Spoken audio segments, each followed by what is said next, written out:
మీ business ఏదైనా మీ ఊర్లో promotion చేయాలంటే అది సుమన్ టీవీతోనే సాధ్యం. ఇప్పుడే సంప్రదించండి. సార్ ఇది హాస్టల్ అంటారా సార్? దయ్యాల కొంపలు ఎక్కువ ఉంది మాకు. ఎందుకు అట్లా మరి మీరు క్వశ్చన్ చేయలేదా? మరి ఇప్పుడు మేము వచ్చినాం కాబట్టి మాకు క్వశ్చన్ చేస్తున్నారు. మరి మీ టీచర్స్కి కానీ మీ వార్డెన్కి మీరు ఎందుకు క్వశ్చన్ చేయట్లేదు? ఇదే మా పైసలతో కట్టిస్తే గవర్నమెంట్ ఇళ్ళకి పోయి అని పోరు అంటారు. అవును సార్. ఎందుకు భయపడుతున్నారు మీరు? వార్డెన్కి ఎందుకు భయపడుతున్నారు? సార్ మీరు వెనక మళ్ళీ సార్ మీరు వెళ్ళాక మళ్ళీ తిడతారు సార్. ఏమని తిడతారు? సరే ఏమని తిడతారు? చెప్పు, నువ్వు చెప్పు, నీ ప్రాబ్లం లేదు, చెప్పు, నువ్వు చెప్పు, ఏమని తిడతారు? ఇంటికి అట్లా చెప్పిన నేను నీకు అన్నం పెడతలేనా, మంచిగా చెప్పు, మంచిగా పెడతలేనా చెప్పు, నేను వెళ్ళిపోతా చెప్పు అని ఉంటుంది సార్. సార్ మన నందినక్క అని ఉంటుంది సార్.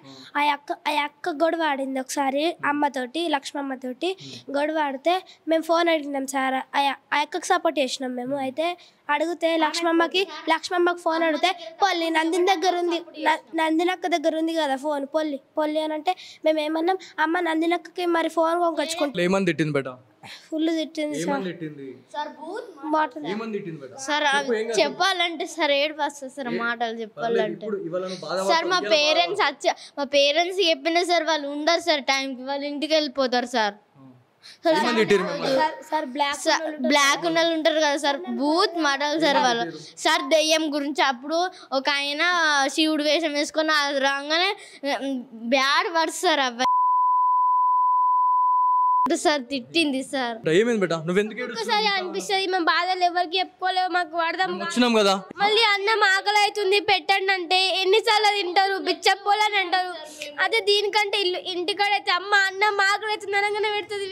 ఒక్కొక్కసారి అనిపిస్తుంది బాధలు ఎవరికి చెప్పుకున్న అర్థం కాదు తెలుసా. ఒక గవర్నమెంట్ రెసిడెన్షియల్ స్కూల్స్ కావచ్చు, ఒక హాస్టల్లో ఎంత దారుణం ఉంది పరిస్థితి. ఏడుస్తున్నారు సార్. ఇక్కడ ఉన్న స్థానిక ఎమ్మెల్యే పైడి రాకేష్ రెడ్డి గారు కావచ్చు, డిఈఓ గారు కావచ్చు, తక్షణమే దీనిపైన చర్యలు తీసుకోవాలా. ఏడుస్తూ ఉన్నారు. పేరెంట్స్ అడిగితే వాళ్ళకి ఇంకా రివర్స్ సార్, మీరేమన్నా అండి పెడుతున్నారు అనుకుంటా రివర్స్ ఇస్తారు సార్ మా పేరెంట్స్కి. ఇంకా మా పేరెంట్స్నే తిడతారు సార్ వాళ్ళు. ఇంకా అయితే ఈ రోజు పెద్ద సార్లు కావాలా సార్, మేము హాస్టల్ గురించి మొత్తం చెప్తాం. కొత్తగా కట్టిపియాలి సార్, ఈ హాస్టల్ మంచిగా ఉండాలి సార్, ఇంకా బాగా మంది వస్తారు సార్. ఇప్పుడు హాస్టల్ వార్డెన్ గురించి మీకు ఏమైనా ఇబ్బంది ఉందా? ఉంది సార్. ఏమి ఇబ్బంది ఉంది చెప్పండి సార్. కొడతాయి సార్. సార్ మాకు వాడని వద్దు సార్. పాత మేడం అయితే మా మీద కట్టే పట్టాలంటే మేడంకే ఏడిపోస్తా అంట సార్. కానీ ఈ మేడం అయితే పట్ట కొడతారు సార్ అందరినీ. ఆమె మాతోనే కొట్టినట్టు మాట్లాడుతుంది, మాతోనే ఇక ఆమెకి ఎట్లా అనిపిస్తే అట్లా చేస్తుంది. ఇక మీ పరిస్థితి ఎట్లుంటుందో నాకు అర్థమైంది. నువ్వేం చెప్పాలనుకున్నావు బేటా? మీకు ఇక్కడ హాస్టల్ వార్డెన్ సక్రమంగా ఉన్నాడా లేదా? అక్కడ ఒక మాట మాట్లాడుతుంది, ఇక్కడ ఒక మాట మాట్లాడుతుంది. మళ్ళీ పేరెంట్స్ మాత్రం మీ పేరెంట్స్ వాళ్ళతో వింటున్నారు అని ఎన్ని మాటలు. మా మమ్మీని అయితే మరీ ఘోరంగా ఉన్నది నాకు. సార్ ఏంటి ఇది? ఏంది అసలు? ఇది హాస్టలా లేకపోతే ఇంకేమన్నా నాకు అసలు అర్థమవుతలేదు. చిన్న పిల్లలండి వాళ్ళు. హైదరాబాద్ నుంచి వచ్చింది దివ్య అనే క్యాండిడేట్. ఆమె వాళ్ళ పేరెంట్స్ ఎవరైతే వాళ్ళ అమ్మ వచ్చిన తర్వాత వెళ్ళిన తర్వాత అంతా అసలు నోటికి మాటలు వస్తలేవు. వాళ్ళు బాధపడుకుంటూ ఏడ్చుకుంటూ చెప్తున్నారు. అసలు ఈ హాస్టలా లేకపోతే ఇంకా 40 మంది సార్, 40 మంది నుంచి 50 మంది లేరు ఈ హాస్టల్లో. వీళ్ళు దీన్ని మెయింటైన్ చేయలేకపోతున్నారు. అట్లాంటి వార్డెన్లని మనం ఎందుకు పెట్టుకోవాలా? ఎందుకు ఇప్పటికే ఇప్పుడు ప్రతి దగ్గర కూడా, ప్రతి కాలేజు, ప్రతి స్కూళ్ళల్లో కూడా కొన్ని అనేటివి మనకు కనిపిస్తూ ఉన్నాయి. సో ఇట్లాంటివి తట్టుకోలేక చాలా మంది చేసుకుని చనిపోతా ఉన్నారు. వీళ్ళ వల్ల ఇట్లా జరిగిన సిచ్యువేషన్ వల్ల ఏమైనా చేసుకుంటే వీళ్ళే బాధ్యత. ఎందుకు చేసుకుంటారు మీరు? ఒక్కొక్కసారి వీళ్ళ టార్చర్ కి ఏం చేయాలి ఏం అర్థం కాదు తెలుసా. ఎందుకు సార్ అంత టార్చర్ పోతే పరిష్కారం వస్తుందా? ప్రశ్నిస్తేనే కదా వస్తుంది. మీరు ఎందుకు ప్రశ్నిస్తలేరు సార్? ఎంత ప్రశ్నించిన వాళ్ళు ఏం చెప్పారు సార్. చెప్పి కూడా సార్ మేడం వచ్చి సార్ ఇప్పుడు మేడం ఇట్లుంది సార్, సార్లు వచ్చిన ఇంకొక తీరు ఉంటుంది, మీ సార్లు రాకముందు ఇంకొక తీరు ఉంటుంది సార్. పేరెంట్స్ని అయితే వర్కర్స్ అయితే చిన్న మాటలు తింటారు సార్. ఎందుకైనా మా అమ్మల మీదనే తిడతాడు సార్. వాడని కాదు సార్, వర్కర్ సార్. అందరినీ తిడతారు సార్, అందరు అమ్మల్ని తిడతారు సార్. ఇప్పుడు వాళ్ళు వెళ్ళిపోయారమ్మా, వాళ్ళు వెళ్ళిపోయారు, అంత అయిపోయింది, క్లియర్ అయిపోయింది. ఇప్పుడు మీకు ఏం ప్రాబ్లమ్స్ ఉన్నాయి? హాస్టల్ వార్డెన్ గురించి ఎట్లా ఉంది పరిస్థితి? కాలు మొక్కుతా అంటున్నది. చెప్పకండి ఫుడ్ మంచి ఉన్నది అని చెప్పమంటున్నది సార్. మళ్ళీ సరిగా చేస్తారు సార్. మీకు అర్థమైంది సార్? నైట్ పెద్ద వాడచ్చు మీరు గిట్లా అర్థమైందా పప్పి అనుకుంటా చెప్తుంది సార్. మాట్లాడుతున్నారు అయితే నాకేమంటుంది, అమ్మ దివ్య ప్లీజ్ నీ కాలు మొక్కి ఏం చెప్పకు, ఎందుకు చెప్తున్నావు అని హాస్పిటల్ గవర్నమెంట్ పట్టించుకోకపోతుండే మీరు వచ్చిరనే ఆ అక్కనే అని చెప్తుంది కదా. చెప్తే నీకు దివ్య స్టమక్ పెయిన్ అవుతుంది అని అడుగు హాస్పిటల్కి వెళ్ళిపోతాం అనుకుంటే ఎన్నిసార్లు అడిగింది సార్ మీకు? హాస్పిటల్కి తీసుకెళ్తారా లేకపోతే ఇంకెక్కడికి తీసుకెళ్తారు, వాళ్ళని భయపెట్టిస్తారా అనేది కూడా ఒక పెద్ద క్వశ్చన్ మార్క్ అయితే ఉంది.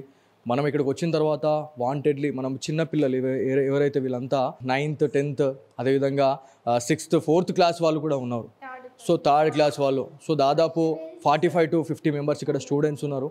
మనం వాళ్ళతో మాట్లాడే టైంలో కరెక్ట్ మనము లంచ్ చేసే టైంలో వచ్చినాం. యాక్చువల్లీ వీళ్ళంతా బడీగా ఎగొట్టేసి వీళ్ళు ఇక్కడ ఉన్న వాళ్ళు కాదు. లంచ్ చేసిన తర్వాత ఎవరైతే ఇక్కడికి వచ్చి బుక్స్ తీసుకొని వెళ్ళడానికి వాళ్ళు వచ్చిర్రు, మనం కరెక్ట్ టైంకి వచ్చిన తర్వాత వీళ్ళంతా కూడా వీళ్ళు స్టక్ అయిపోయారు. అసలు ఏమైంది అని చెప్పేసి మనం అడిగే టైంలోనే వీళ్ళంతా ఇక్కడ స్టక్ అయిపోయారు. కాకపోతే వాంటెడ్లీ ఇక్కడ కొంతమంది ఎవరైతే ఇక్కడ వార్డెన్ ఎవరైతే ఉన్నారో చాలా వరకు దురుసుగా ప్రవర్తించడం, అబ్యూజ్డ్ వర్డ్స్ వాడడము, చాలా వరకు కూడా ఆమె దృష్టికి వచ్చిన కొన్ని కంప్లైంట్స్ని కూడా తను ఒక సొల్యూషన్ తేలేకపోయింది అనేది ఖచ్చితంగా నాకు అర్థమైంది.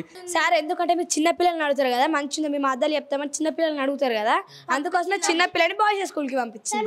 మేము చెప్తే నమ్మరు కదా సార్, చిన్నపిల్లలు చెప్తే ఇట్లా నమ్ముతారు కదా సార్, మేడం ఇట్లా భయపట్టేసారు కదా సార్. ఇప్పుడు మీరు చిన్నపిల్లల పెద్ద పిల్లల? చిన్నపిల్లలే. మీ మాట ప్రతి ఒక్కరు వింటారు, ఎవరి గురించి మీరు భయపడాల్సిన అవసరం లేదు. నన్ను అన్నా సార్ అన్ని నిజాలు ఏడా చెప్తుందని. సో ఇది యాక్చువల్లీ కళ్ళు బట్టీలలో కూడా చిన్న చిన్న పిల్లల్ని వాళ్ళు పంపించి కళ్ళు తెప్పించుకుంటున్నారంట. ఇది మల్టిపుల్ టైం జరిగిన తర్వాత ఎవరైతే ఇక్కడ హాస్టల్ వార్డెన్ ఎవరైతే ఉన్నారో హాస్టల్ వార్డెన్కి కూడా ఇక్కడ ఉన్న చిన్న పిల్లలు ఆ స్టూడెంట్స్ ఆమె దృష్టికి తీసుకెళ్ళినా కూడా చర్య తీసుకోలేదు. అంటే ఒకసారి ఆలోచించండి, ఒకే సైడ్ అంటే మనని ఎవడు అనేటోడు ఉన్నాడు, మనని ఎవడు క్వశ్చన్ చేసేవాడు ఉన్నాడు అనేది ఒకటే వాళ్ళు అంటూ ఉన్నారు. అంటే ఇవాళ ఒక వార్డెన్గా పూర్తిగా తను ఫెయిల్ అయ్యారు. యాక్చువల్లీ పిల్లలు అన్న తర్వాత అల్లరి చేయడము, మనమందరం కూడా అదే స్టేజ్ నుంచి వచ్చిన వాళ్ళమే, మనమంతా కూడా ఆ గాలి శేషాల నుంచి పెరిగిన వాళ్ళమే మనమంతా కూడా. కాకపోతే పిల్లల్ని కొట్టడము, తిట్టడం, అబ్యూజ్డ్ వర్డ్స్ అండి.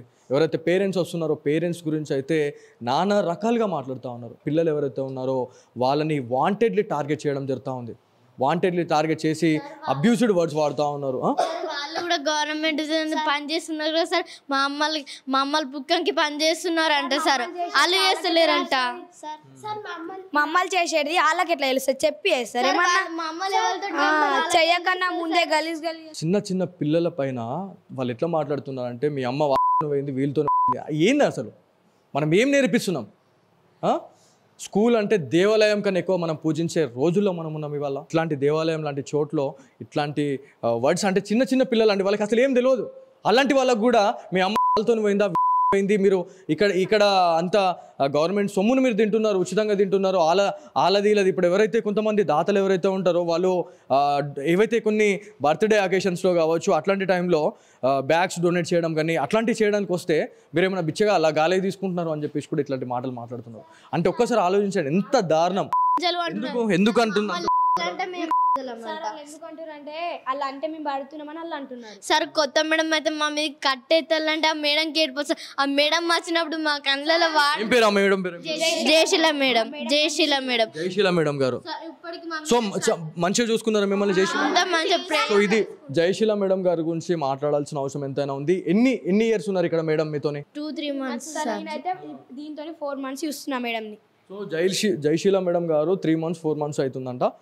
వాళ్ళు అంటే మంచి చేశారు కాబట్టి మంచి చెప్తున్నారు, చెడు చేసారు కాబట్టి చెడు చెప్తున్నారు. వాళ్ళు ఇంకోటి ఏంటంటే ఈ 4 గోడలు అలా చెప్తున్నారు అంటే వాళ్ళు ఎంత బాధపడి ఉండొచ్చు, ఎంత భయపడి ఉండొచ్చు. నేను ఇప్పుడు పోదామని చెప్పేసి అంటే వాళ్ళు నన్ను ఊనిస్తలేరు. వాళ్ళు అన్న ఉండురు అన్న 6 గంటల దాకా ఉండురు అన్న 6 గంటల దాకా ఉండండి అని చెప్పేసి ఎందుకు అంటున్నారు నాకు అర్థమవుతుంది. ఎందుకంటే ఆ స్ట్రెంత్ అంతా వస్తుంది, అందరు పిల్లలంతా ఒక 40 మంది ఉంటారు కాబట్టి వాళ్ళు ఉంటారు. ఎందుకు మమ్మల్ని ఎందుకు ఉండమని చెప్పి అంటున్నారు మీరు? మమ్మల్ని ఎందుకు ఉండమని చెప్పి భయం పడతాయి సార్ మేడం. ఇప్పుడు మేము ఇవాళ ఒక్క రోజు అంటే ఉండగలుగుతాం, రోజు ఉండగలుగుతామా? మేము ఉండొద్దు కదా అట్లా. మరి ఎట్లా? మరి మీరు ధైర్యంగా ఉండాలి కదా.